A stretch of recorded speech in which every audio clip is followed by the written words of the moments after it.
Bonjour à tous et bienvenue dans ce nouveau tuto vidéo. Aujourd'hui, nous allons voir les petits conseils pratiques pour déménager son lave-linge sans l'abîmer. La première chose à faire, c'est de débrancher son appareil complètement, que ce soit en électricité ou en eau, en ayant bien sûr pris soin de bien fermer le robinet avant pour ne pas prendre une douche froide.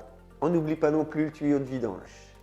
Petite astuce, si vous avez un bouchon de liège, hop, directement dans le tuyau, ça évitera que l'eau qui s'y trouve ne coule par terre. Si vous n'avez pas de bouchon, un peu d'essuie-tout peut faire l'affaire. Avant de le déplacer pour le rendre plus léger, pensez à le vidanger si cela vous est possible.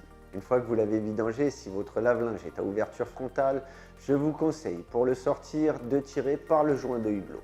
Pour les tops, il vaut mieux tirer par en dessous si vous n'avez pas de levier de transport, car par le dessus, vous pourriez casser le cache-manchette.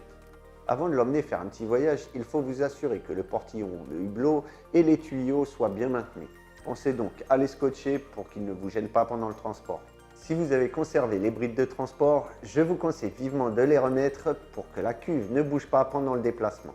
Pour ne pas abîmer ces tuyaux, il est préférable de transporter le lave-linge sur le côté si vous utilisez un diable. Dans la mesure du possible, laissez-le debout pendant son voyage. Et n'hésitez pas à le caler avec un coussin ou des couvertures sur le hublot pour éviter toute casse.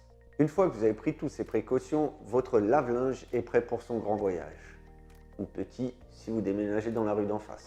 Voilà, j'espère que cette vidéo vous aura été utile pour retrouver votre lave-linge intact après le transport. On va faire ce type de vidéo pour tous les appareils électroménagers.